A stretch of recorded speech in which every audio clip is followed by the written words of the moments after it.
6 drunken outlaws surround an old rancher in the muddy streets of Redemption Creek, their laughter cutting through the Montana winter like steel on bone. They mock his shabby coat, his graying hair, the way he won't meet their eyes. But their next breath might be their last. This helpless rancher is John Hawkins, the deadliest U.S. Marshal in American history, a man who's put 300 men in the ground and never missed a shot. A legend who vanished 15 years ago, leaving nothing but ghost stories and unmarked graves. Now, as these outlaws spit at his boots and reach for their guns, they're about to learn why grown men still whisper his name in fear. Some wolves don't need to bare their teeth to be deadly. Some legends never die. They just wait for the right moment to strike. Before we jump back in, tell us where you're tuning in from. And if this story touches you, make sure you're subscribed, because tomorrow I've saved something extra special for you. Dawn painted the Montana sky in shades of gold and crimson as John Hawkins worked his fence line, weathered hands moving with practiced efficiency.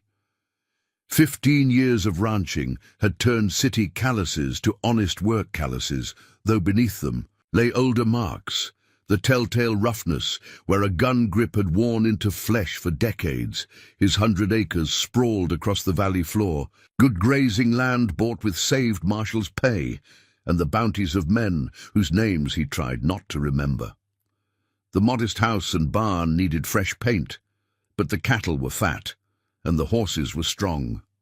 It was a life built on quiet and routine, as far from his past as he could make it. From the rise where he worked, Hawkins could see Redemption Creek nestled in the valley below. The town had grown since he'd first settled here. New buildings, new faces, most of whom knew him only as the quiet rancher who sold the best beef at fair prices, just how he wanted it. Sarah Miller, the general store owner's wife, had once asked him why he'd chosen this particular patch of Montana to settle.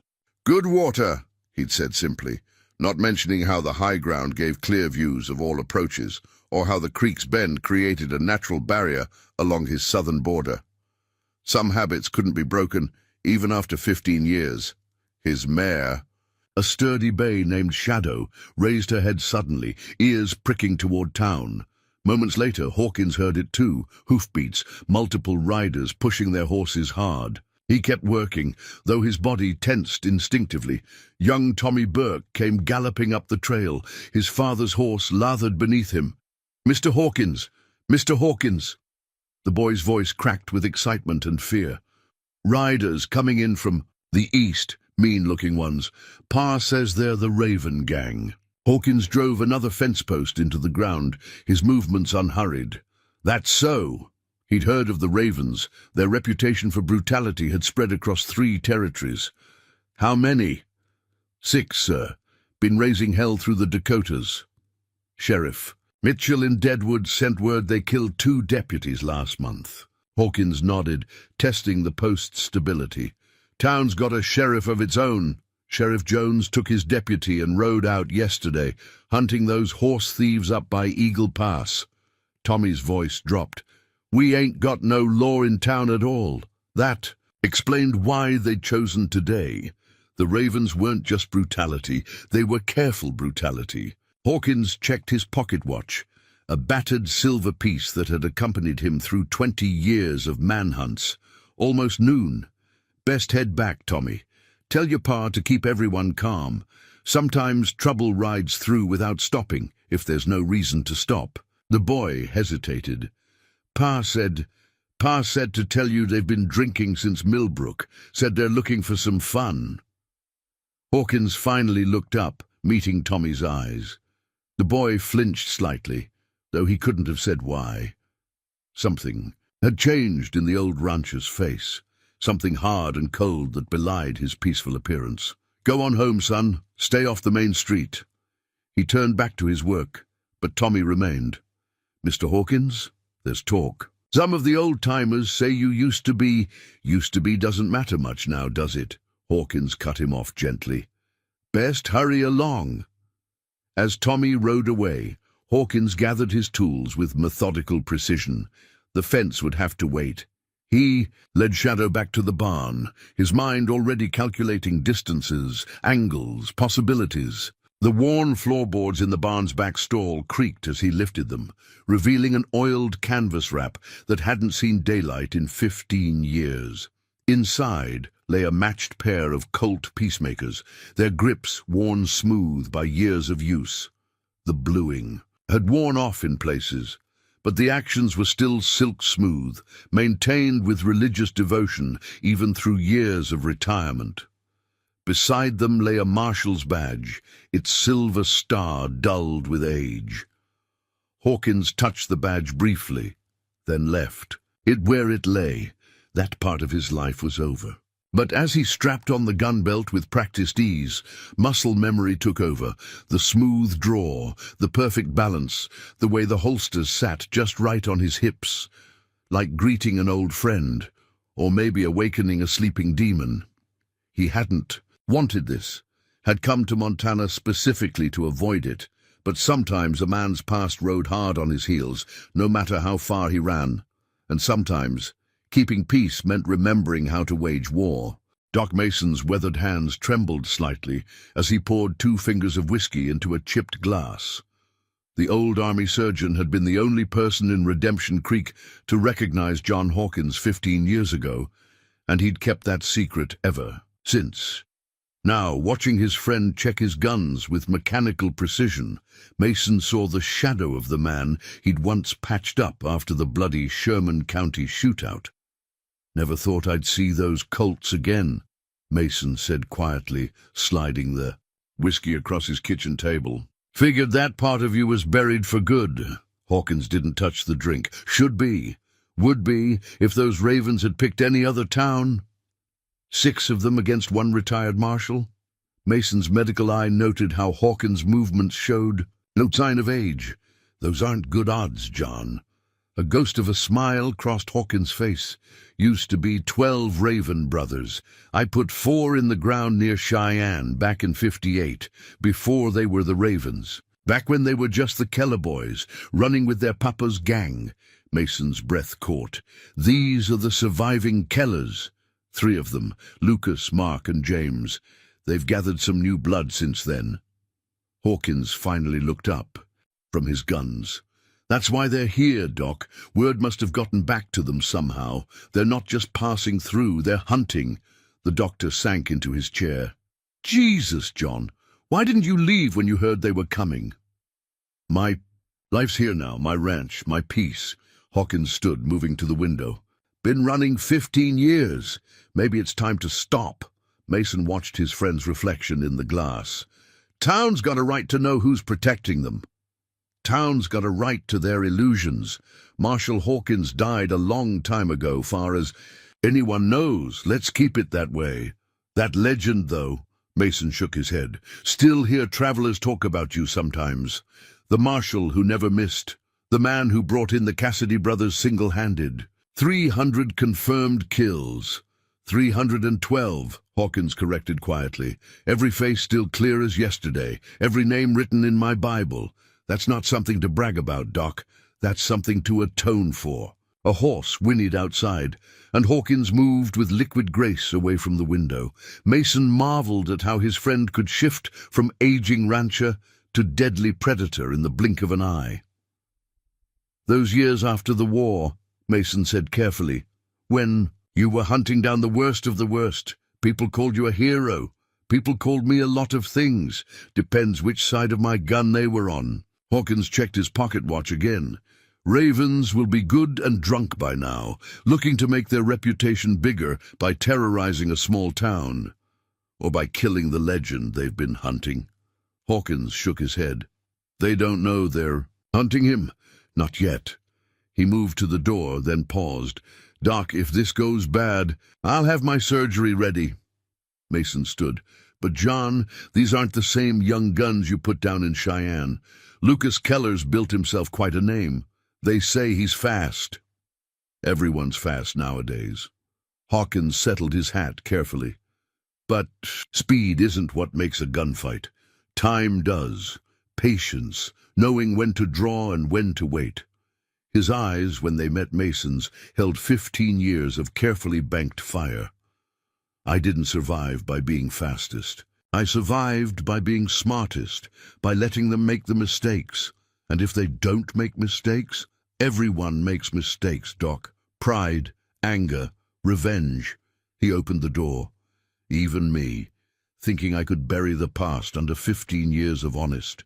Sweat! As Hawkins stepped out into the street, Mason called after him softly. Your reputation says you never lost a fight. Reputation's just another word for the lies that outlive us. Hawkins didn't look back. Truth is, I lost every fight. Lost pieces of myself with every trigger pull. Every notch on my guns cost me something I couldn't get back. He walked away, leaving Mason with the untouched whiskey and the weight of unspoken words. The doctor watched his friend move down the street, seeing both the peaceful rancher of the present and the deadly Marshal of the past overlaid like a double exposure. The town would soon learn what kind of man they'd had in their midst all these years. Mason just prayed they were ready for what came after. Sometimes he knew the most dangerous thing about a legend wasn't whether it was true. It was what happened when people discovered it had been walking among them all along. Redemption Creek's main street had emptied like a church after Sunday service, though this was no peaceful exodus. Shopkeepers locked their doors, mothers hurried children inside, and men gathered in nervous clusters, eyeing the saloon where the Ravens had taken up residence. Their drunken laughter spilled into the street, growing louder and meaner with each passing hour. Sarah Miller stood in her store's doorway, watching Will Parker, the young blacksmith, hurry past with his wife and daughter. Got room in our cellar, she offered quietly. Tom's stocked it just in case. Parker shook his head. Heading to my brother's place outside town. These Ravens heard what they did in Millbrook. Ain't just robbery and rough talk with them. They burn things, kill folks just to hear them. Scream! A bottle shattered inside the saloon, followed by raucous cheers. Sarah flinched at the sound, remembering other towns she'd lived in, other gangs that had passed through. But something felt different this time. These men weren't just passing through. They moved with the deliberate malice of hunters who'd found their prey. Across the street, old Jake Turner loaded his ancient Spencer carbine in plain view. The Confederate veteran had been running the hardware store since the war's end, and he'd seen his share of trouble. Ain't right, he muttered, loud enough to carry. Sheriff Jones picking today of all days to be gone. Maybe that's why they picked today, Tom Miller said, joining his wife in the doorway. The storekeeper's usually cheerful face was drawn with worry. Heard tell they got friends in strange places, ways of knowing when law's gonna be away. More bottles crashed inside the saloon. A woman's frightened cry followed, then male laughter that made Sarah's skin crawl. Betty Lou, one of the saloon girls, came running out, her dress torn at the shoulder. She darted into the alley beside the general store, shaking. "Get inside, girl," Sarah called softly. Betty Lou shook her head. "They're animals," she whispered, "not like regular rough men. The one they call Lucas, he's got dead eyes. Like a snake, keeps asking questions about the town, about who's got money, who's got grit, about that quiet rancher up north." Sarah's heart skipped. "Hawkins? What do they want with him?" "Don't know, but Lucas smiled when he asked. Not a good smile." The sound of approaching hooves drew their attention. 2 riders appeared at the town's edge, the Watkins boys who ran the livery stable outside town. They'd been up at Eagle Pass that morning, and their faces now carried news nobody wanted to hear. "Sheriff Jones is dead," young Michael Watkins called out, his voice cracking. "Found him, and Deputy Wade shot to pieces up by the pass. Wasn't no horse thieves they were chasing. Looks like they got led into an ambush." The news hit the street like a physical blow. Windows slammed shut, and more than one mother could be heard crying inside the nearest houses. The Ravens' laughter seemed to grow louder, more triumphant, as if they'd been waiting for this announcement. "Somebody needs to send for help," Tom Miller said. "Marshal's office in Cheyenne. 3 days hard ride, Jake Turner cut in. Ravens planned this neat as you please. No law within 100 miles, and now everyone knows it. Sarah Miller watched the sun crawling toward noon, casting shorter and shorter shadows. The air felt heavy, like before a storm, but the sky remained cruelly clear. She thought of John Hawkins up on his ranch, wondering if he'd heard about the sheriff yet, wondering if he knew that Lucas Raven had been asking about him.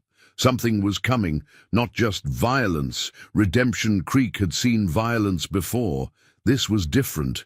This was malice with purpose, hatred with a plan. The Ravens hadn't just stumbled into their town. They were here for something specific or someone specific. "Tom," she said quietly, "maybe we ought to send someone to warn Mr. Hawkins. If they're asking about him." A gun roared inside the saloon, followed by the sound of breaking glass and cruel laughter. A man's voice, thick with drink and menace, carried into the street. "This here's Raven territory now. Anybody don't like it, come on in and discuss it." Nobody moved. Nobody spoke. The street held its breath, waiting for whatever came next. Sarah thought about the cellar under her store, stocked with provisions, thought about running, about hiding, about surviving whatever storm these men were bringing.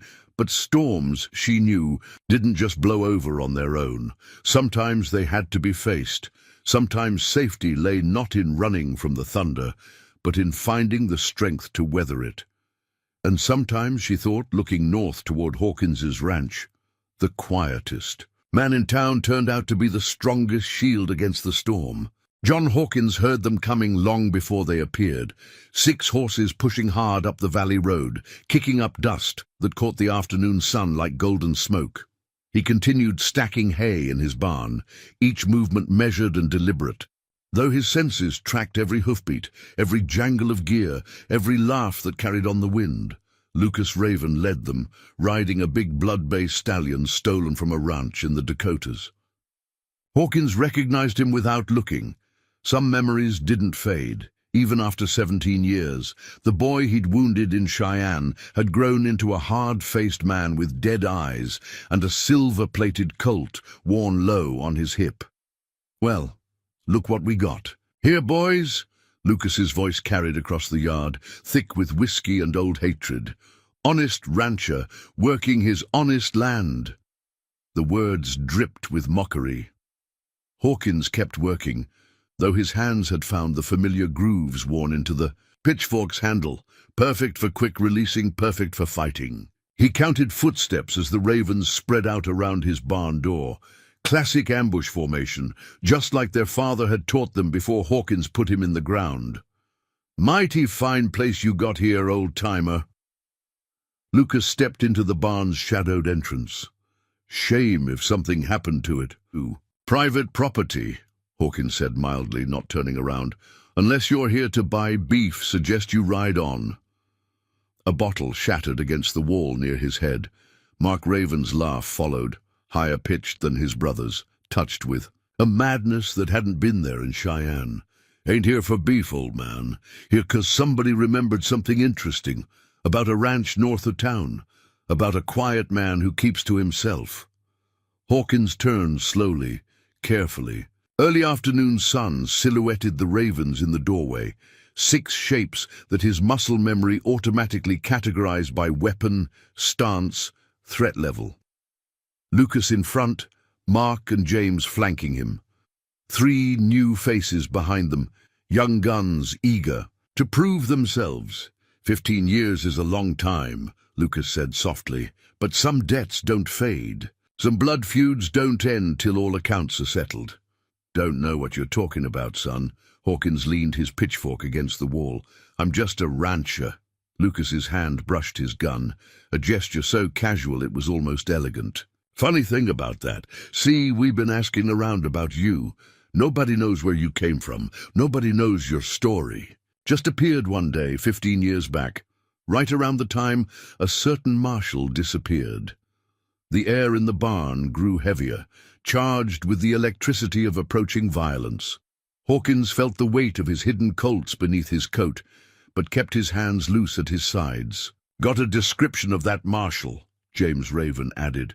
His voice was softer than his brother's, but no less deadly. Tall man, greying at the temples even back then, eyes that could freeze hell itself, man who put 4 Cowboys in the ground, and vanished like morning mist. Marshal John Hawkins, Lucas almost whispered the name. The man who killed our father, our brothers, the legend who never missed a shot. Hawkins sighed, a sound heavy with resignation and something darker. Suppose there's no point telling you you've got the wrong man. Lucas's laugh was sharp as broken glass. Oh, we got the right man. See, I remember those eyes. 17 years ago, watching you gun down my kin. Young as I was, some things burn themselves into memory. Then you remember why it happened, Hawkins said quietly. Remember what your father and brothers were doing to that family in Cheyenne. Remember the bodies we found in their cellar. Mark Raven's gun appeared in his hand, trigger cocking back with a sound like destiny. Remember this, you son of a bitch, Mark. Lucas's sharp command stopped his brother's finger on the trigger. Not yet. Man kills your blood. You don't just shoot him. You make him suffer. Make him watch everything he's built burn. Make him beg before you end him. The younger Ravens shifted eagerly, hands near guns, ready for violence. But Hawkins saw what they missed. The slight tremor in Mark's gun hand, the way James kept glancing at the shadows, the fear hidden beneath their bravado. Got the whole thing planned, do you? Hawkins asked, his voice mild as milk.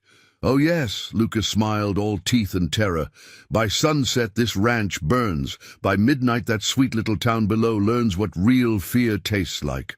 And you? You get to watch it all, knowing every scream, every death, every burning building is your fault for what you did to the Keller clan. Hawkins nodded slowly, as if considering this. Then his eyes locked onto Lucas's, and the temperature in the barn seemed to drop 10 degrees. The aging rancher vanished, replaced by something older and deadlier that had been hiding beneath that peaceful facade. One problem with your plan, boy, he said softly. You're assuming I'm the same man who showed mercy in Cheyenne, the one who winged you instead of killing you, the one who gave you a chance to change. His smile was colder than a mountain winter. 17 years is a long time. Maybe I've changed too. The Ravens felt it then, the shift in the air, the predator suddenly awakening in their midst. But pride and whiskey and old hatred had carried them too far to back down now. Draw, Lucas snarled, his hand dropping to his gun. The next few seconds would change everything in Redemption Creek forever. The gun smoke hadn't yet cleared from Hawkins' barn when young Tommy Burke came racing into Redemption Creek, his horse lathered and his eyes wide with what he'd witnessed. The townspeople gathered around him in front of the general store, their faces growing paler with each detail he shared. 4 shots, Tommy gasped, still trembling. Fast as lightning. I ain't never seen nothing like it.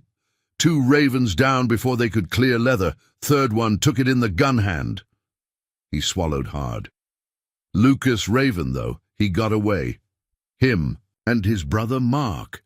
James caught one in the shoulder. And Hawkins? Sarah Miller asked quietly. Is he... Didn't have a scratch on him. Tommy's voice held something like awe.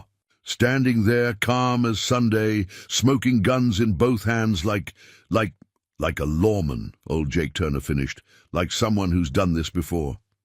The crowd murmured, piecing together a puzzle they hadn't known they were solving. 15 years of quiet competence, of measured words and careful movements, suddenly cast in a new light. Doc Mason pushed through the crowd, his medical bag already in hand. Where are the wounded? Mr. Hawkins said to tell you he's bringing.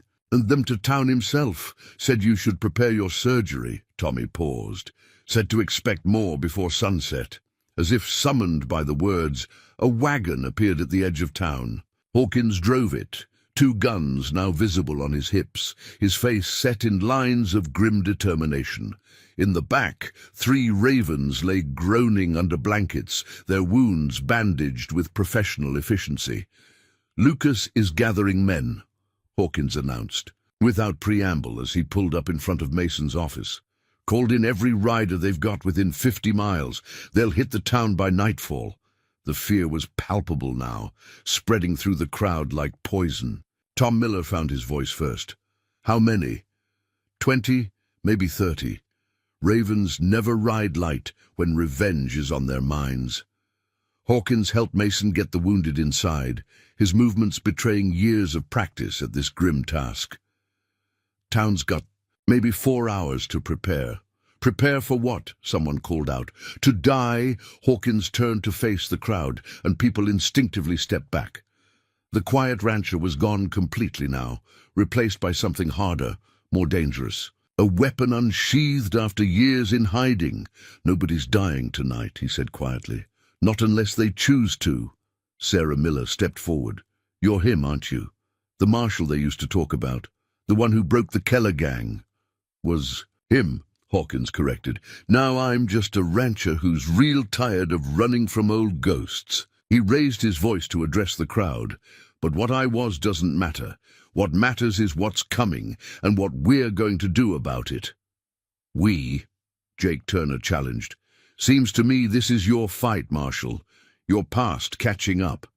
"Maybe." Hawkins agreed, but the Ravens don't care about that. They'll burn this town just to send a message, just like they did to Millbrook, like they did to Sherman's Creek. Every man, woman, and child, they'll make examples of them all. The crowd shifted uneasily, remembering the stories they'd heard. The Ravens didn't just kill, they destroyed entire communities, left nothing but ashes and nightmares behind. "So what's your plan?" Tom Miller asked. "Fight them?" "No." Hawkins' voice carried across the street. "We fight them, together. This town's got soldiers, hunters, men who've faced trouble before. We've got buildings of brick and stone, high ground on 3 sides, and something the Ravens don't expect: warning and preparation." "And a legendary lawman," Tommy added, earning a sharp look from Hawkins. "Legends don't stop bullets, boy. Preparation does. Strategy does. And most of all, people standing together do." He looked around the crowd. "So that's the choice. Run and watch your town burn, or stand and show these murderers that some things are worth fighting for." A long moment of silence followed. Then Jake Turner stepped forward, his old Spencer carbine cradled in weathered hands. "Well, I didn't survive Shiloh just to let some gang of murderers run me off my property." Others followed, the Watkins boys, with their hunting rifles, Tom Miller and his shotgun, even young Will Parker from the smithy, carrying a heavy hammer like a war club. 4 hours, Hawkins reminded them. "Let's make them count."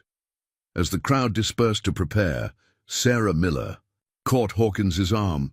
"Those Ravens," she said quietly, "they're not just here for revenge, are they? This is personal." Hawkins watched the townsfolk organizing, preparing to defend their homes. His voice, when he answered, carried the weight of old sins and older regrets. 17 years ago, I showed mercy to 3 young boys who'd ridden with their fathers. A gang thought they deserved a chance to choose a different path." His hand brushed the grip of his Colt. "Sometimes mercy comes back to haunt you. Sometimes it comes back with fire and lead, demanding payment for old debts." Sarah studied his face, seeing both the man he'd been and the one he'd become. "And now?" "Now?" Hawkins's eyes were cold as mountain winter. "Now, mercy's not an option anymore. By sunrise tomorrow, either the Ravens die or Redemption Creek does. No other choice left." The lines were drawn. The timer was running. And in 4 hours, peace would shatter under the thunder of guns and the screams of the dying. Redemption. Creek would either find its strength, or it would burn in the fire of one man's past, catching up with his present. John Hawkins stood in the middle of Redemption Creek's main street, seeing it with different eyes now, not as the peaceful town he'd grown to love, but as a battlefield waiting to happen.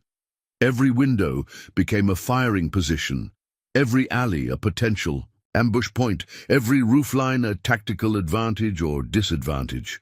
"Mason!" he called to the doctor, who was organizing medical supplies. Your cellar still connect to the old mining tunnel? Runs clear through to the creek bed, Mason confirmed. Used it during the flash flood 3 years back. Good. That's our fallback route if things go bad. Hawkins turned to Jake Turner.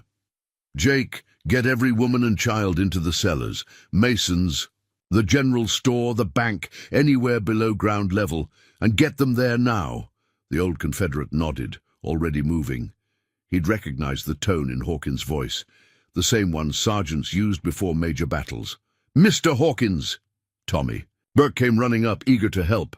Pa says we got 15 men who can shoot. 20 more willing to fight, if you show them how. Time for a shooting lesson then. Hawkins led the way to the hardware store, where Jake Turner had been stockpiling ammunition for years. First rule of gunfighting. It ain't about being fastest. It's about being smartest. He laid out his plans with surgical precision, each detail drawing from decades of experience. The bank's stone walls would become their strong point. The livery stable's height would give sharpshooters coverage of the eastern approach. The church bell would serve as their warning system. Ravens like to hit from multiple directions, he explained, drawing in the dirt with a stick. They'll try to split our forces, create chaos. That's why we're going to let them think it's working. Will Parker, the young blacksmith, frowned. Let them think they're winning. For a time, Hawkins surveyed the growing arsenal of weapons being distributed. Every man needs 2 positions. When the Ravens push one way, we fade back, draw them in, make them think they're herding us where they want us. But they'll be herding themselves right where we want them, Tom Miller finished, understanding dawning in his eyes. Hawkins nodded. Every retreat is a trap. Every weakness is bait. We're not just defending, we're hunting. As the men dispersed to their assigned positions, Sarah Miller approached with a worried expression. The Ravens didn't leave anyone alive in Millbrook or in Sherman's Creek. What makes you think we can stop them? Because those towns weren't ready. Hawkins checked his Colts methodically. Those towns didn't have warning, and those towns didn't have me. He moved through the street, adjusting positions, teaching quick lessons in combat shooting. His hands guided nervous townsmen through proper weapon handling, his voice calm and steady as he shared the knowledge written in blood and gun smoke. Keep your shots controlled, he instructed a group near the bank. Don't waste ammunition on wild firing. Make every bullet count. His eyes scanned the gathering men. And remember, Ravens aren't invincible. They're just men who've never faced organized resistance. Doc Mason watched from his office door as Hawkins transformed farmers and shopkeepers into a coordinated defense force. Like riding a horse, he commented as his old friend passed. Some skills you never forget. Some skills you wish you could. Hawkins replied quietly, then his voice hardened. Got those medical supplies ready? Everything I can manage. But John... Mason hesitated. These men aren't soldiers. They're townspeople with a few hours training. They're fighting for their homes, Hawkins said. Sometimes that's worth more than experience. He paused, watching Tommy Burke practice reloading his father's rifle. Besides, Ravens aren't expecting any resistance. Their reputation usually does half their work for them. The afternoon sun crept lower, painting the town's buildings in shades of amber and gold. Hawkins stood on the bank's roof, watching dust clouds on the horizon, riders gathering, preparing for the coming assault. Sarah Miller found him there, carrying coffee and a worried expression. You've done this before, haven't you? Prepared towns for siege? Few times. During the war, after it, learned something important. It's not always about winning the fight. Sometimes it's about making the fight too costly for the other side. And is that what we're doing? Making it costly? Hawkins's eyes never left the horizon. No, ma'am. Tonight, we're doing something else. Tonight we're ending the ravens for good, because sometimes the only way to stop evil is to burn it out, root and branch. He turned to face her, and Sarah saw something in his eyes that made her step back. A cold certainty, a killing clarity that belonged to the man he'd once been. "Get below now," he said softly. "Time's almost up. And when the ravens come, I need to be who I was, not who I've been pretending to be." As Sarah descended to the cellar, she heard the church bell begin to toll. 3 sharp peals, then silence. The signal they'd agreed on. The ravens were coming. In the dying light, John Hawkins drew both Colts, checking them one final time.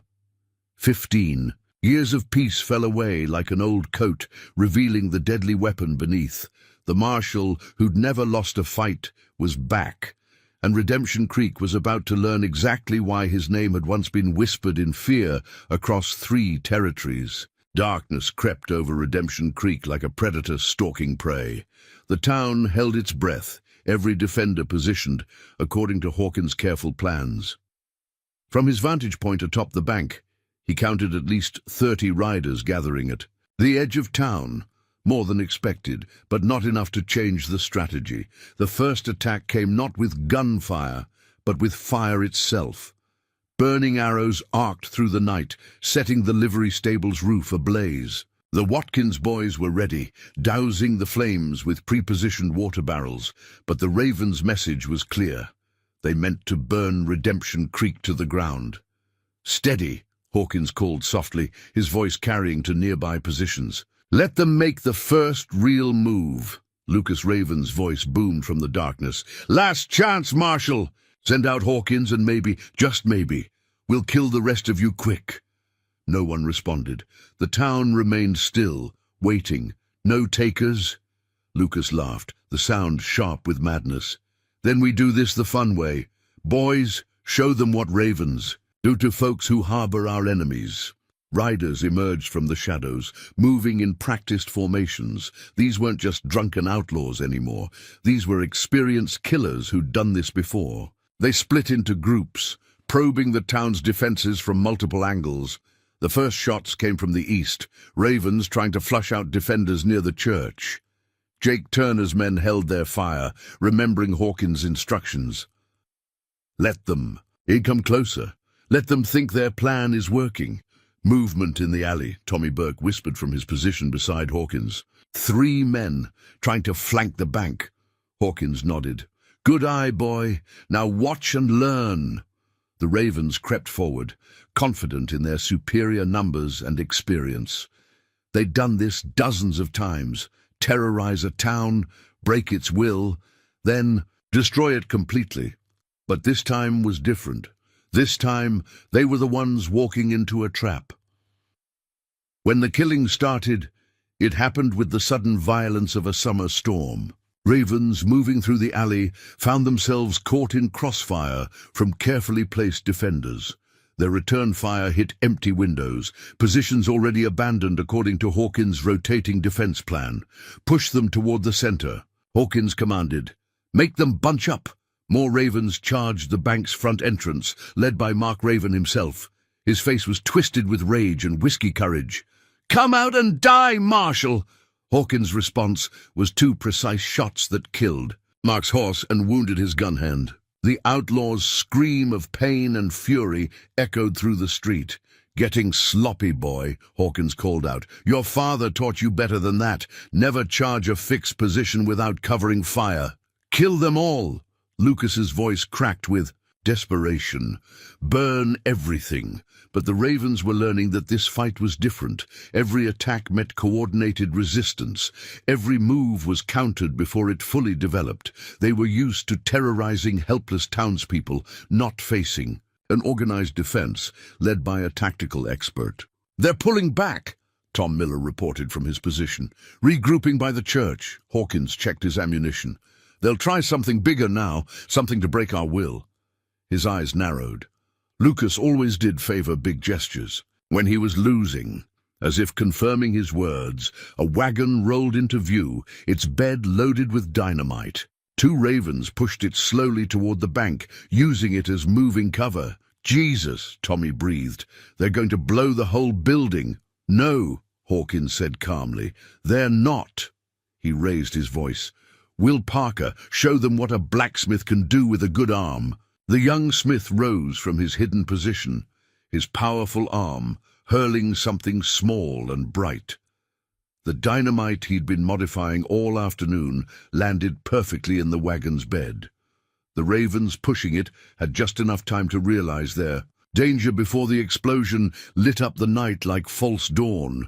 The blast shattered windows for 100 yards, but the bank, built to withstand more than mere dynamite, stood firm. When the smoke cleared, the wagon was gone, and with it any illusion that this would be an easy victory for the ravens. Lucas Raven's voice carried a new note now, something close to fear. "What kind of town is this? What have you done, Marshal?" "Given them something you forgot about, boy," Hawkins replied, his voice pitched to carry. "Given them hope. Given them teeth." He smiled in the darkness. "And now they're going to use them." The night was far from over, but already the ravens were learning a harsh lesson. They'd come expecting to find sheep ready for slaughter. Instead, they'd found wolves in sheep's clothing, led by a shepherd who knew far more about violence than any of them. Sarah Miller crouched in the general store's cellar, listening to the battle rage above. She wasn't just hiding, she was part of Hawkins' plan, though few knew it. Around her, other townswomen worked with quiet efficiency, molding lead into bullets, preparing bandages, and maintaining the complex network of communication Hawkins had established. "Riders coming up Carson Street," Tommy Burke's sister Mary whispered, passing the message from one of the hidden observation posts. The women relayed it through the tunnel system to the next cellar, where it would reach Hawkins' defenders. Above, the ravens were learning that Redemption Creek had more layers than they'd expected. Every time they thought they'd found a weakness, it turned into a trap. Every advantage they seized proved false. "They're targeting the church tower now," Jake Turner reported to Hawkins, who had moved to the hardware store's second floor. "Trying to take out our high ground." Hawkins nodded, watching Lucas Raven direct his men with increasing frustration. "Let them waste ammunition. Real shooting positions in the livery loft. Church towers just bait." As if to prove his point, rifle fire erupted from the livery, catching several ravens in a deadly crossfire. They'd been so focused on the obvious threat that they'd missed the real one, a mistake Hawkins had counted on. "Marshal!" Will Parker called urgently. "They're bringing up more dynamite, loading it in the old freight wagon." "Right on schedule," Hawkins murmured. He turned to Tommy Burke. "Signal Sarah, time for her part." The boy's eyes widened. "Miss Miller? But she's just the daughter of the best demolitions man in the Union Army," Hawkins cut him off. "Why do you think I had her storing all that blasting powder in her cellar?" Beneath the streets, Sarah received the signal. She and three other women began laying out the carefully prepared charges her father had taught her to make years ago. The ravens thought they knew where all the town's tunnels ran, but they didn't know about the new ones, dug in secret over the years by Sarah's father before his death. "They're moving the wagon into position," Mary Burke reported through the tunnel network, 20 yards from Parker's smithy. Sarah struck a match, lighting a carefully measured fuse. Daddy always said timing was everything in demolition work. She allowed herself a small, fierce smile. "Let's see how ravens, like having the ground disappear under them." Above, Lucas Raven was shouting orders, positioning his men for what he thought would be the decisive blow. The wagon full of dynamite would break the town's resistance once and for all. The explosion, when it came, wasn't what anyone expected. Except Hawkins and Sarah Miller, the street simply ceased to exist, swallowing the wagon and 4 ravens in a perfectly calculated collapse. Years of tunnel work precisely undermined supports, and Sarah's expertise with explosives had turned the very ground into a weapon. "Jesus, Mary, and Joseph," Jake Turner breathed, watching from his position. The whole damn town's a trap. Always has been, Hawkins replied calmly. Some folks prepare for trouble by building walls. Others dig deeper. The Ravens' confidence was shaken now. They'd lost nearly a third of their men, and every strategy they tried seemed to play into their opponent's hands. Lucas Raven's voice carried an edge of desperation as he called out to his remaining forces, "Fall back! Regroup at the creek!" He turned toward the bank, hatred twisting his features. "This isn't over, Marshal. We've got more men coming. Lots. More. By dawn, there won't be anything left of this town but ashes." "Dawn's a long way off, boy," Hawkins called back, "and you're running out of men to sacrifice." As the Ravens retreated to rethink their approach, Hawkins made his way through the tunnel network to the general store's cellar. Sarah met him with powder-stained hands and fierce pride in her eyes. "Daddy would have loved this," she said, "using his tunnels to protect the town." "Your father was a smart man," Hawkins replied, "like father, like daughter." He surveyed the organized chaos of the makeshift armory the women had created. "How's our ammunition supply?" "Enough for 3 more attacks like that last one. The women have been casting bullets all night." She hesitated. "But what if Lucas is telling the truth about more men coming?" Hawkins checked his pocket watch. "He is. Probably 20 more riders coming up from Eagle Pass, but they won't get here in time." His eyes held a cold certainty. "By dawn, this ends, one way or another." In the tunnels, beneath Redemption Creek, women continued their vital work. Above, men who'd never fought before found courage they didn't know they had. And through it all, John Hawkins's strategy unfolded like a deadly game of chess.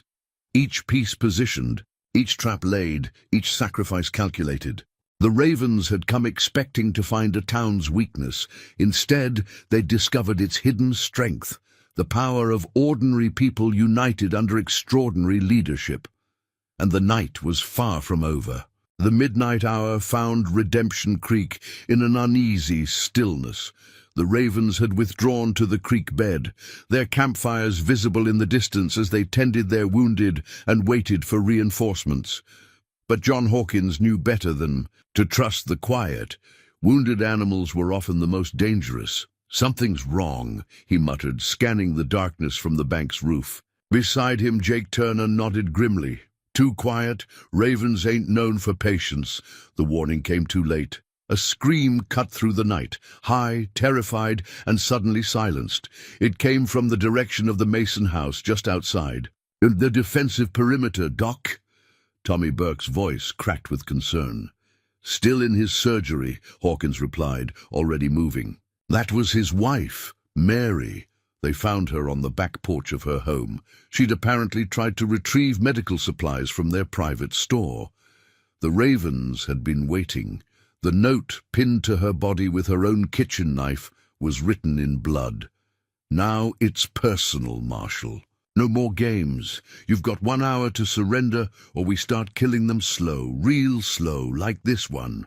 Hawkins knelt beside Mary Mason's body, his movements careful, controlled. But those who knew him best saw something change in his eyes. Something cold and deadly awakening. Doc Mason's grief was a terrible thing to witness. He didn't wail or curse, just knelt beside his wife of 30 years and gently closed her eyes. When he looked up at Hawkins, his face had aged a decade. "They didn't just kill her, John," he said quietly. "They tortured her first, tried to make her scream for help. Draw more of us out." The gathering townspeople shifted uneasily, the reality of what they faced finally hitting home. This wasn't just about property or pride anymore. The Ravens had shown their true nature. They were monsters wearing human skin. 1 hour, Lucas Raven's voice carried from the darkness. 1 hour, Marshal. Then we start picking them off. One by one. Real artistic-like. Might start with that pretty store owner's wife, or maybe that young Burke boy you seem fond of. Hawkins stood slowly, his movement that of a predator uncoiling. "Dark," he said softly. "Get everyone back to their positions and send Sarah Miller up here."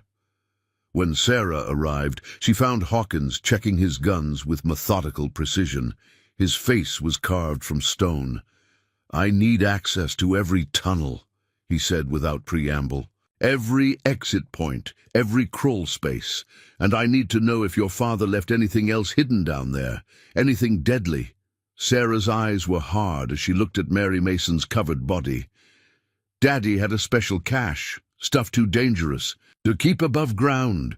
Military explosives, chemical compounds, things he said should never be used except in the worst circumstances." "These are the worst circumstances." Hawkins's voice was ice. "They want to play monsters? Fine, let's show them what real monsters look like." He gathered the town's defenders, their faces pale but determined in the lamplight. The time for defensive strategy was over. Now they would learn how John Hawkins had earned his reputation, not just for being deadly, but for being ruthless when circumstances demanded it. "They think they know about terror," he told the gathered men. "Think they know about fear, but they've forgotten something important." His smile was a terrible thing to behold. "Before I was a marshal, I hunted guerrilla raiders in Missouri. Men who thought they knew how to terrorize civilians. Men who learned too late that some tactics can be turned back on their users." He laid out his new plan, not just to defend, but to hunt. The tunnels would become their allies, allowing them to strike from impossible angles. Sarah's father's cache would turn the Ravens' own terror tactics against them. "They want to make it personal."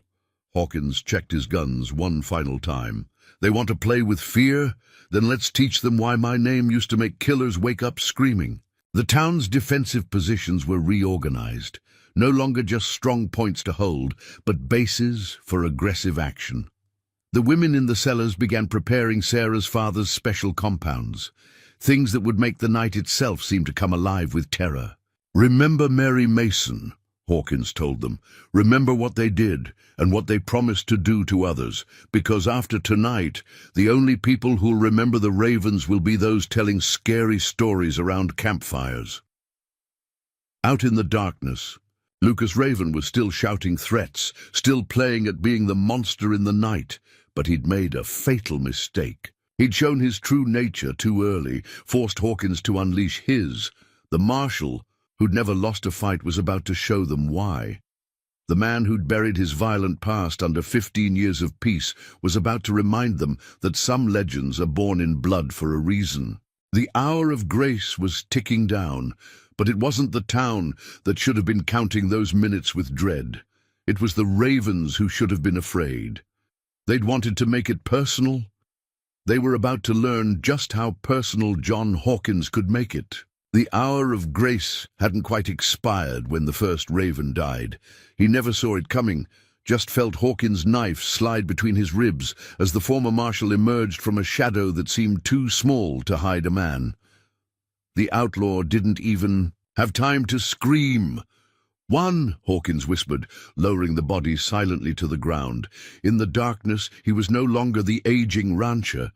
Every movement spoke of the predator he'd once been, the man who'd hunted men across 3 territories, and never lost his prey. The tunnel network had given him access to the Raven's position.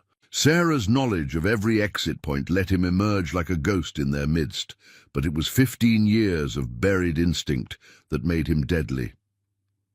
2 more Ravens died in quick succession, one to a garrote, another to a precisely placed blade.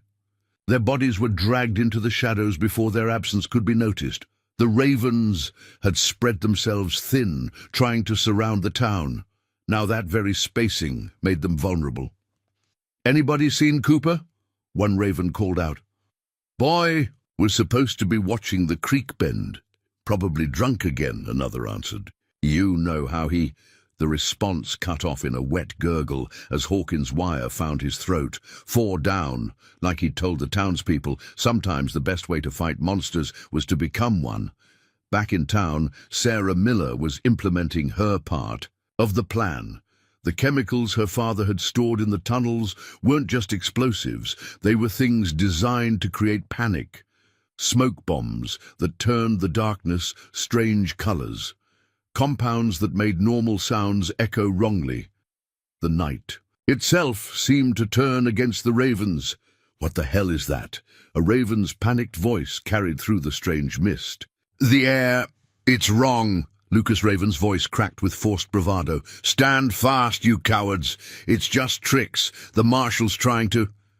His words died as one of his men emerged from the colored smoke, stumbling and clawing at his throat. The man's eyes were wide with terror at whatever he thought he'd seen in the chemical fog. Devils! He gasped before collapsing. The whole town's full of devils! Hawkins moved through the chaos like a spirit of vengeance. The ravens had asked for the legend.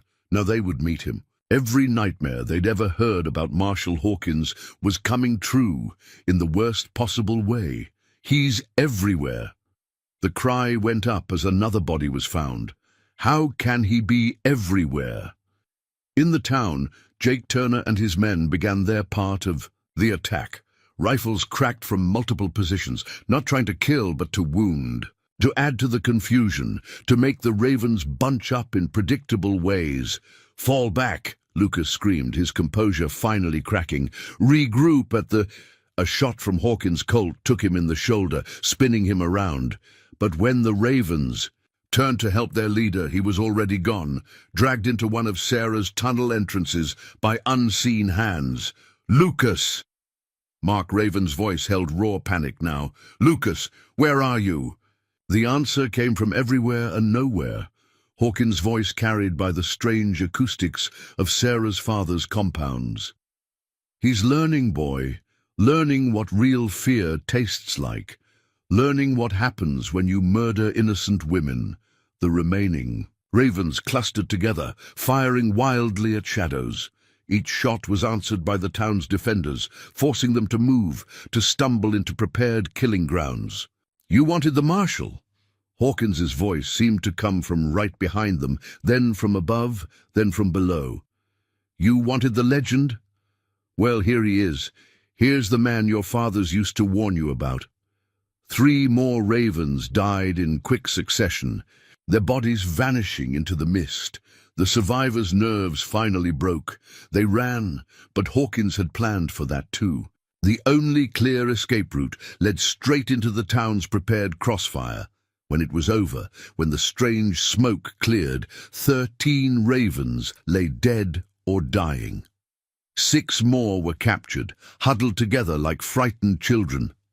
And Lucas Raven found himself staring up at John Hawkins from the floor of Doc Mason's surgery. Shouldn't have killed Mary, Hawkins said quietly, checking his blood-stained knife. Shouldn't have made it personal. Because now I remember who I really am. And you're about to learn why your father used to wake up screaming at the mere mention of my name. Outside, the first light of dawn revealed the price of the night's work. The Raven's reputation for terror was broken, replaced by a new legend, the story of how Marshal Hawkins reminded the West that some men are dangerous, not because they want to be, but because they have to be. And the night wasn't over yet. In the distance, dust clouds marked the approach of the Raven's reinforcements, but they wouldn't find a helpless town waiting for them. They'd find a awakened legend, a united community, and a man who'd remembered that sometimes peace has to be built on the foundation of necessary violence. Dawn painted Redemption Creek in shades of red and gold, revealing the night's carnage in stark detail. John Hawkins stood in Doc Mason's surgery, watching Lucas Raven's face as the outlaw leader processed just how completely his plans had unraveled. 20. More men coming, Lucas spat blood with the words. Led by my cousin James. He's worse than I ever was, Marshal. Learned his trade killing Apaches down in Mexico. Real creative-like. Trying to frighten me, boy. Hawkins checked his ammunition with methodical precision. Or just hoping I'll kill you quick before he gets here. James won't just burn the town. Lucas's eyes held genuine fear now. He'll make examples of everyone, string them up and skin them alive. Man's not right in the head, Marshal, not since the war. How long? Hawkins's voice remained calm, though his mind was already calculating possibilities. 2 hours, maybe 3. Lucas managed a bloody grin. Plenty of time for you to run, like you did after Cheyenne. Hawkins' backhand caught the outlaw across the face, precise and controlled. Didn't run, boy. Retired. There's a difference. He turned to Doc Mason. Keep him alive. He might have more useful information. Outside, the town was recovering from the night's violence. Jake Turner and his men were collecting Raven's bodies, while Sarah Miller supervised the sealing of tunnel, entrances they'd used in the attack. They'll try to use our own tactics against us, Hawkins told the gathered defenders. This James Raven sounds like the type to learn from others' mistakes. We're running low on ammunition, Tom Miller reported, and Sarah's father's chemicals are mostly used up. Hawkins nodded. The night's success had cost them resources they couldn't easily replace. Then we changed tactics. They'll be expecting the same tricks. Time to show them something new. Mr. Hawkins! Tommy Burke came running up, his young face flushed with excitement. Riders coming in from the south, but they're not ravens. Through his spyglass, Hawkins watched 5 men approaching at an easy canter, his breath caught as he recognized the lead rider. Well, I'll be damned, he muttered. Bill Hammond. Thought you were still chasing bandits down in Texas, the approaching rider grinned, his marshal's badge catching the morning sun. Heard some interesting rumors, John, about a town up north where the Ravens were fixing to make trouble. About an old legend coming back to life. News travels fast. Faster when you've got friends keeping an eye out. Hammond dismounted, his movements showing the easy grace of a seasoned lawman. Me and the boys were already tracking James Raven. Mean piece of work, that one. Figured he might head this way when word came about his cousins. Hawkins studied the other riders, all experienced lawmen he'd worked with in the past. You didn't have to come. Course we did. Hammond's face turned. Serious? Some of us still remember what you taught us, John. About standing together, about not letting evil men think any town's easy prey. The reinforcements changed the tactical situation significantly, not just in numbers, but in experience. These weren't townspeople learning to fight. These were seasoned manhunters who'd made careers out of bringing down men like the Ravens. James Raven's got 20 men, Hawkins informed them. All killers, all experienced. 20 men who don't. Know they're riding into a trap, Hammond smiled. Because that's what this is, isn't it, John? You've set something up, something nasty. Hawkins allowed himself a small smile. Maybe. Town's got spirit, Bill, and some surprises of its own, but these people have bled enough. Time to end the Ravens once and for all. The marshals spread out through town, adding their expertise to the defense preparations. Hawkins watched them work, remembering other battles, other times when good men had stood together against evil. Sarah Miller approached, her face showing both exhaustion and determination. We found more of Daddy's supplies, hidden cache under the church. Not chemicals this time, dynamite, military grade. Your father think of everything? He used to say, trouble comes looking for good people eventually. Best to be ready when it does. She studied Hawkins' face. You knew him, didn't you, before? Served together. Missouri campaign. Hawkins checked his guns again. Man saved my life 3 times. Taught me about planning ahead, about preparing for the worst while working for the best. The sun climbed. Higher as Redemption Creek readied itself for the coming storm. But this time was different. This time, the Ravens wouldn't face just a town defending itself. They'd face the combined experience of 6 U.S. Marshals, the determination of townspeople who'd learned to fight back, and the deadly traps of a man who'd spent 15 years planning for trouble. James Raven was coming with 20 killers, but he was riding into something he couldn't possibly expect. a legend fully awakened, a town united in purpose, and a group of lawmen who'd made their lives bringing justice to evil men. The stakes had risen, but so had the odds of survival, and John Hawkins allowed himself to hope, for the first time since the violence began, that Redemption Creek might just live up to its name. The timing couldn't have been worse. As Hawkins and Hammond finalized their defensive plans, young Tommy Burke came bursting into the bank, his face pale with discovery. "Marshal, the tunnel under the church, it's collapsed. All our stores, the dynamite, everything's buried." Hawkins felt the first cold finger of suspicion trace his spine. The tunnel network had been built to last. Sarah's father had seen to that. For one to collapse now. "Show me," he commanded, following Tommy through the pre-dawn streets. Hammond fell in beside him, hand resting easily on his gun. The tunnel was more than collapsed. It had been deliberately sabotaged. Support beams had been cut, walls systematically weakened. This was the work of someone who knew exactly what they were doing. "Only a handful of people knew about this cache," Hawkins said quietly. "Even fewer knew how the tunnels were constructed." A shot rang out, not from the direction of the approaching ravens, but from within the town itself. Hammond's reflexes saved him, throwing him aside as the bullet sparked off the church wall. Hawkins' return fire was instant, his Colt seeming to clear leather of its own accord. Judge Henry Wilson stumbled from behind the church, his fancy derringer smoking. Blood spread across his expensive waistcoat where Hawkins' bullet had found him. "Should have known," the judge gasped, slumping against the wall. "Should have known you'd figure it out too soon." "How long?" Hawkins's voice was soft, deadly.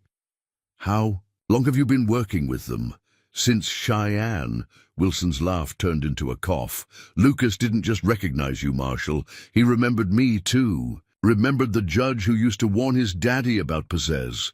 For a price. The pieces fell into place with terrible clarity. The sheriff's convenient absence. The ravens knowing exactly when to strike. The carefully sabotaged defenses. Mary Mason," Hawkins said, his voice like winter frost. "Did you tell them about her? About her routine of checking medical supplies?" "Had to prove my loyalty." Wilson's face showed no remorse. "Ravens don't trust easy. Needed to show them I was still reliable."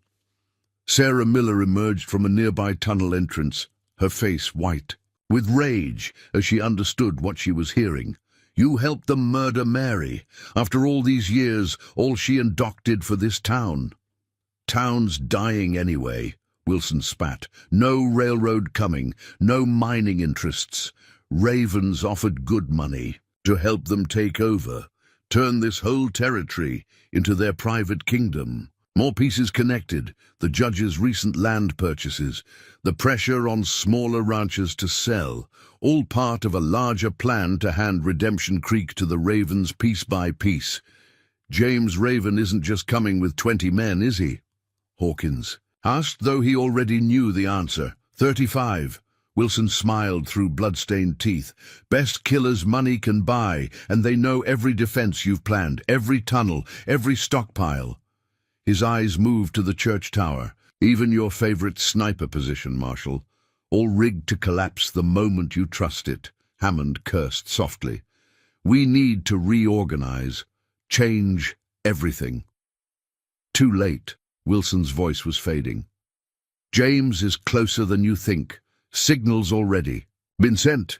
They'll hit the town from all sides at once. No warning, no mercy." Hawkins knelt beside the dying judge, his voice carrying the weight of 15 years of buried violence. "One last thing, Henry. The Ravens didn't just recognize me from Cheyenne, did they? You told them. You're the one who sent them here." "Couldn't resist." Wilson's last smile was cruel. "Legend like you, living quiet all these years. Ravens paid extra just for the chance to destroy your reputation before they kill you." The judge's eyes glazed over, his secrets dying with him, but the damage was done. Every carefully laid plan, every prepared defense was now compromised. "How long do we have?" Hammond asked quietly. Before Hawkins could answer, the church bell began to toll, not the warning signal they'd planned, but a frantic, desperate pealing. Gunfire erupted from multiple directions at once. "No time at all," Hawkins said grimly, his Colt seeming to leap into his hands of their own accord. "They're already here." Sarah Miller grabbed Tommy Burke's arm. "Get below. Tell everyone. The tunnels aren't safe anymore. Use the cellars only." As the town erupted into chaos around them, Hawkins felt a cold certainty settle over him. The Ravens had just changed the game entirely, but they'd forgotten something important about legends. The most dangerous ones were those born not from victory but from impossible situations, from moments when all hope seemed lost, and one man's determination made the difference between life and death. The Ravens had his plans now, but they didn't have his experience, his will, his absolute dedication to protecting this town that had given him 15 years of peace. They were about to learn why some legends never die. They just wait for the right moment to show their true power. Gunfire raked the street as Hawkins and Hammond dove for cover behind the general store's brick wall. The Ravens' attack had caught them mid-reorganization, their compromised defenses crumbling under the assault. "John!" Doc Mason's voice carried from his surgery door. "Get in here. There's something you need to hear." Inside, Lucas Raven lay dying, Judge Wilson's betrayal having extended to poisoning the outlaw leader's wounds. But his fevered words carried the weight of long-buried truth. "Should have recognized you sooner, Marshal," Lucas gasped. "Not just from Cheyenne. Should have known the moment I saw your eyes. They're hers. My sister's eyes." Hawkins went still. "What did you say?" "Sarah Keller, before she married that settler, before you killed our father and brothers while she watched." Lucas's laugh was bitter as poison. "Our own sister, choosing a lawman over blood." The revelation hit Hawkins like a physical blow. Sarah Keller, the young woman he'd saved from her own family's brutality, the woman he'd married in secret, who died bringing their son into the world. The reason he'd shown mercy to 3 young ravens in Cheyenne. She was pregnant, Lucas continued, each word dragging him closer to death. "Wasn't she? That's why you let us live, why you disappeared after Cheyenne, had to protect your boy." Hammond's sharp intake of breath showed his understanding. "Tommy Burke isn't really his father's son, is he, John?" "No." Hawkins's voice was heavy with old pain. "His mother died in childbirth. I couldn't raise him. Too many enemies would have used him to get to me. The Burkes took him in, gave him their name, kept him safe." Outside, Tommy's voice carried across the gunfire, directing defenders with a natural leadership that suddenly made new sense, blood calling to blood, even unknowing. "Does he know?" Hammond asked quietly. "No, and he can't. Not ever." Hawkins checked his guns with mechanical precision. Bad enough being a lawman's son. Being a Raven's nephew would paint a target on him forever. Lucas's next words came between bloody coughs. "James knows. That's why he's really coming. Not just for you, for the boy. Last of the Keller blood. Wants to raise him proper, turn him into what we were meant to be." The implications turned Hawkins's blood to ice. James wasn't coming just to destroy a town or kill a legend. He was coming to claim his sister's son, to twist Tommy into the same kind of monster that had forced Hawkins to kill the boy's grandfather and uncles. "Over my dead body," Hawkins said softly. That's the plan." Lucas's eyes were glazing over. "James has got 35 killers, all the town's secrets, and something else, something you don't expect, but death claimed him before he could finish, leaving Hawkins with new knowledge and darker fears." "John," Hammond said carefully, "the boy's got a right to know. Before." "James, no." Hawkins's voice cut like steel. "Tommy Burke is exactly who he thinks he is, son of good people, raised right. The Ravens don't get to poison that. Not now. Not ever. A massive explosion rocked the street, the church tower collapsing exactly as Wilson had promised, but the Ravens found it empty, Hawkins having trusted his instincts about treachery. "They're pushing from the east," Hammond reported. "Using our own tunnel exits against us?" Hawkins nodded grimly. "Let them come. They think knowing our plans gives them the advantage? Fine. Time to remind them why I never relied on just one strategy." He moved to the surgery door, watching Tommy direct the town's defenders with the same tactical instinct that had once made the Keller clan so formidable. But where they had used their gifts for evil, the boy had found a better path. Just as his mother had. "Sarah would be proud," Hammond said quietly, "of both of you. She's not the one we need to worry about right now." Hawkins' voice was cold as mountain winter.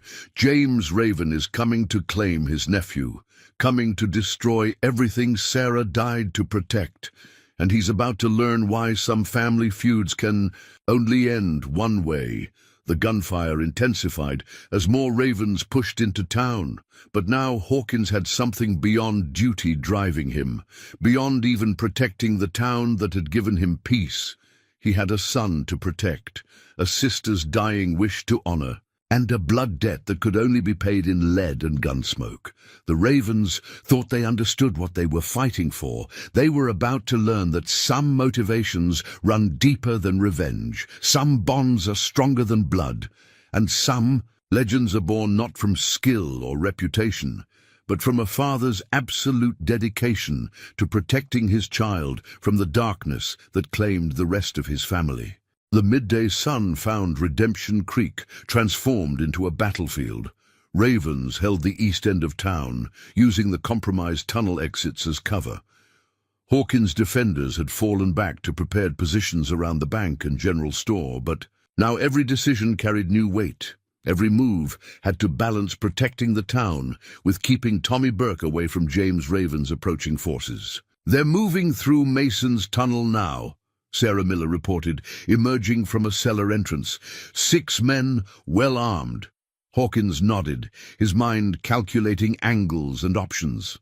"Tell Hammond to trigger the collapse at point 3. That tunnel's compromised anyway. Might as well use it as a tomb." The explosion that followed shook the street, dust billowing from multiple tunnel exits. The Ravens had thought knowing about the tunnels gave them an advantage. They hadn't considered that Hawkins might be willing to destroy his own defensive network to turn it into a weapon. "Southside's holding," Jake Turner reported, his old Spencer carbine smoking from recent use. "But we're burning through ammunition fast." "Got that covered," Hammond said, checking his pocket watch. "Riders should be here within the hour. Called in every favor I had, marshals, deputies, even some reformed outlaws who owe you their lives, John." But Hawkins barely heard him. His attention was fixed on Tommy, watching the boy coordinate defenders with natural skill. Every movement, every tactical decision showed the hereditary gift that had once made the Keller clan so formidable. And now James Raven was coming to claim that legacy. "Mr. Hawkins," Tommy approached, his young face streaked with gunsmoke. Spotted dust clouds from the north, big group of riders moving fast. "How many?" 30, maybe more, led by a man on a big blue roan." The boy hesitated. He kept looking this way through a spyglass, like he was searching for something specific, or someone specific, Hawkins thought grimly. "Tommy, I need you to pull back to the bank. Help Sarah organize the ammunition distribution." "But, sir, that's an order, son." The word caught in Hawkins' throat. Some fights need to be handled by old devils who've already paid the price for violence." As Tommy reluctantly withdrew, Hammond moved closer. "He needs to know. John, before James gets here, before whatever he's planning, no." Hawkins checked his Colts with mechanical precision. "Knowledge like that, it changes a man, puts weight on him, makes him question everything he is." His eyes tracked Tommy's movement toward the bank.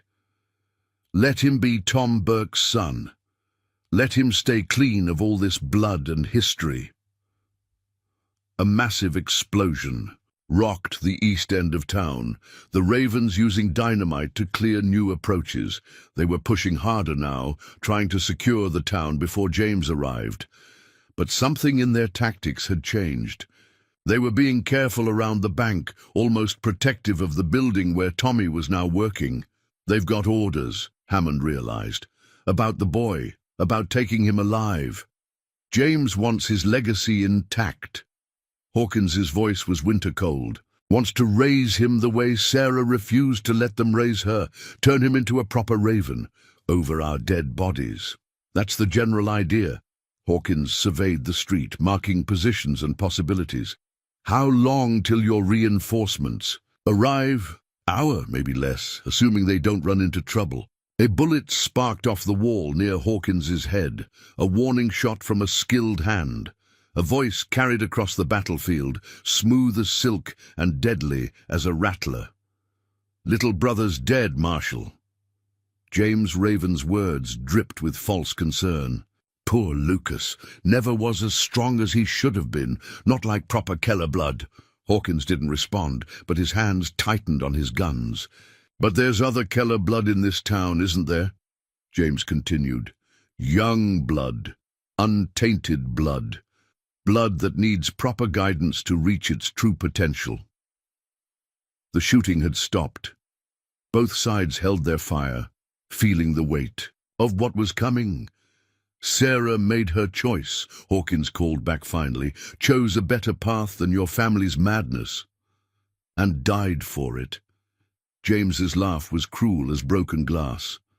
"But her boy lives, my nephew lives. And I mean to show him what his mother denied him, his true heritage, his proper place in this world, over my dead body. That's the plan, Marshal. That's surely the plan." James's voice carried clear threat now. "I'm coming for what's mine. Coming to claim the last pure Keller blood, and I'm bringing hell itself with me." Thunder rolled across the distant hills, not from weather, but from approaching hooves. Two forces racing toward Redemption Creek. Hammond's reinforcements from the south, James's killers from the north, and caught in between a town full of innocent people and one boy whose blood made him both target and prize. Hawkins touched the wedding ring he still wore beneath his shirt. "I promised your mother I'd keep you safe," he whispered, watching Tommy work in the bank's window. "No matter the cost, no matter the pain." His voice hardened. "And ravens aren't the only ones who know how to keep family promises." The storm was gathering, blood was calling to blood, and before sunset, Redemption Creek would either see its greatest legend fall or witness the final end of the Raven curse. Either way, the price would be paid in blood. The hour before James Raven's arrival stretched like wire drawn too tight, ready to snap at the slightest touch. John Hawkins moved through Redemption Creek's defenders, making final preparations, knowing each word might be the last he spoke to these people who'd become more than just neighbors. "Jake!" He paused by the old Confederate's position. "If things go wrong—" "They won't," Turner interrupted, but his eyes showed understanding. "But if they do, we'll get the boy out, get him somewhere safe." In the bank, Sarah Miller was organizing the last of their ammunition, her father's final cache of weapons laid out with military precision. She looked up as Hawkins entered, reading something in his face that made her pause. "You're planning something," she said quietly. "Something you don't expect to survive." "Got a debt to pay," Hawkins replied, checking his guns one final time. "To a woman who died, giving me the greatest gift a man could ask for. To a town that gave me 15 years of peace I didn't deserve. And to a son who doesn't even know who you are." Hawkins's head snapped up. Sarah's smile was gentle. "I remember Sarah Keller, Marshal. Remember how she used to look at you back in Cheyenne. And I see how you look at Tommy. Same eyes, same way of moving, same gift for seeing how a fight will flow before it starts." "He can't know," Hawkins said, softly. "Not ever. Bad enough being a lawman's son, being a raven's bloodkin. Would paint a target on him forever," Sarah finished. I understand. But John, he deserves to know he comes from heroes too, not just killers. Before Hawkins could respond, Hammond's voice carried from outside. Riders coming, both directions. The moment had come. Hawkins moved to the bank's window, watching dust clouds approach from north and south. James Raven's killers would arrive first, but only by minutes. Everything would depend on those minutes. Tommy, he called, and the boy appeared instantly. Whatever happens next, whatever you hear, you stay in this bank, you understand? No matter what. But Mr. Hawkins, promise me, boy. Hawkins gripped his shoulder, allowing himself one moment to truly look at his son. Some fights a man has to face alone, for those he loves. Something in his voice must have reached Tommy because the boy nodded slowly. Yes, sir, I promise. Hawkins turned to Sarah Miller. Keep him safe. No matter what you hear, no matter what happens, keep him in here. Outside, the defenders took their final positions. Hammond's men spread out along the south side of town, ready to catch James's force in a crossfire when their reinforcements arrived. Doc Mason prepared his surgery, knowing it would soon be full of the wounded and dying. The thunder of approaching hooves grew louder. Through his spyglass, Hawkins counted James's force, 35 riders, just as promised. Hard men, killers, all led by a figure on a blue roan whose very posture spoke of absolute confidence. Time to meet your uncle, boy, he whispered, watching Tommy through the bank window. Time to show you what real family will do to protect its own. James Raven's voice boomed across the battlefield. Last chance, Marshal. Send out the boy, my sister's son, and maybe some of these good people live to see sunset. Hawkins stepped into the street, Colts hanging ready at his sides. You want him, James? Come get him. But remember, your sister chose me for a reason, chose a better path than your family's madness, and I aim to honor that choice. Then you die first. James spurred his horse forward, his men fanning out behind him, and the boy learns his proper heritage over your cold corpse. The street held its breath, two forces of justice racing toward each other, seconds away from a rival. And between them, one man standing alone, two guns at his sides, ready to pay whatever price was needed to protect the son who'd never known him. Sarah, Hawkins whispered, touching the hidden ring one last time. Watch over our boy, and forgive me what I'm about to do to your kin. Thunder rolled across the valley, gunfire or approaching hooves or maybe both. The last peaceful moment, stretched like a bowstring drawn to breaking. Then James Raven laughed, high and wild and full of bloodlust, and the storm broke over Redemption Creek in full fury. The world exploded into gunfire and chaos as James Raven's force slammed into Redemption Creek like a tidal wave. Riders split into practiced formations, every move showing the careful planning behind this assault. But Hawkins had planned too, and his first shots dropped two ravens from their saddles before they could reach their positions.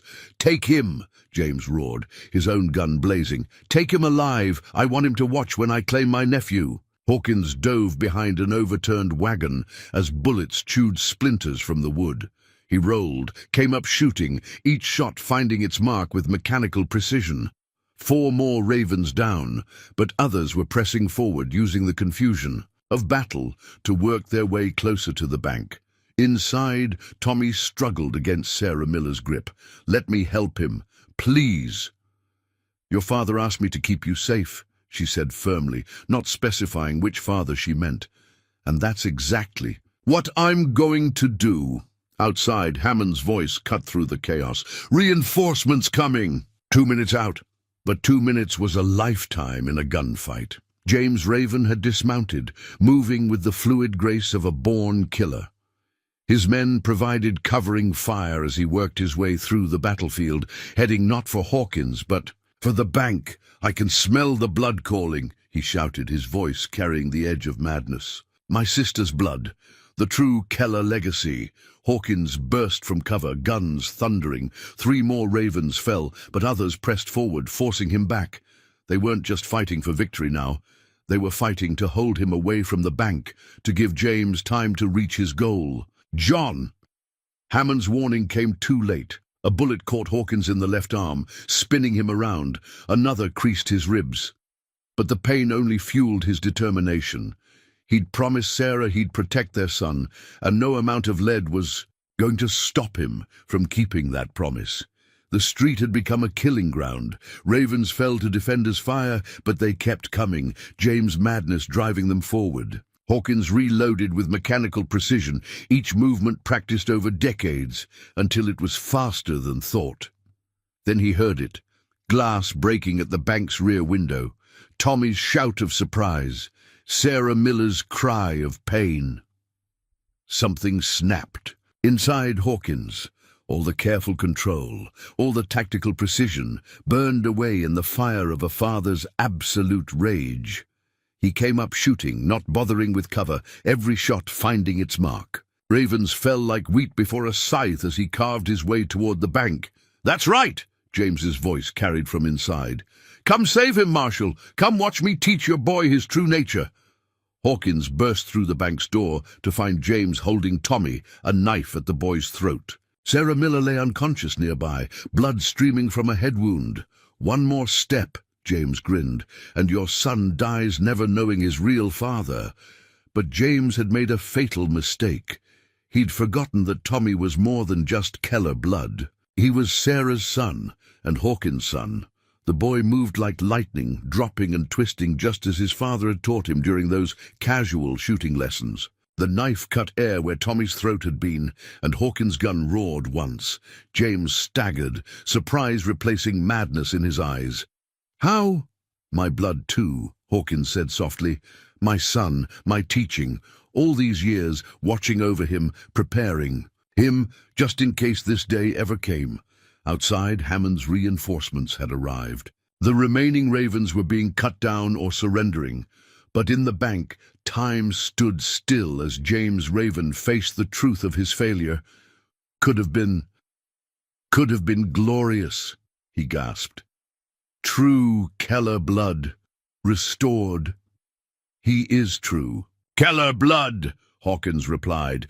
"The best of it, the part that chose justice over violence, peace over power, just like his mother did." James lunged, one last desperate attack. Hawkins' final shot took him clean through the heart. The last Raven fell, and with him the curse that had haunted both families for so long. Tommy stood slowly, looking between the dead man and the marshal who'd protected their town. Something flickered in his eyes. Recognition, perhaps, or understanding. "Mr. Hawkins," he said quietly, "those shooting lessons, the tactical training, all these years." "You needed to be ready," Hawkins replied softly, just in case they ever came looking. "Because you knew they'd come for me. Someday." "No, son." Hawkins holstered his smoking guns. "Because I knew someday you'd need to be strong enough to choose your own path, just like your mother did." Understanding dawned in Tommy's eyes. But before he could speak, Hammond's voice carried from outside, "John, we need you out here." The moment passed.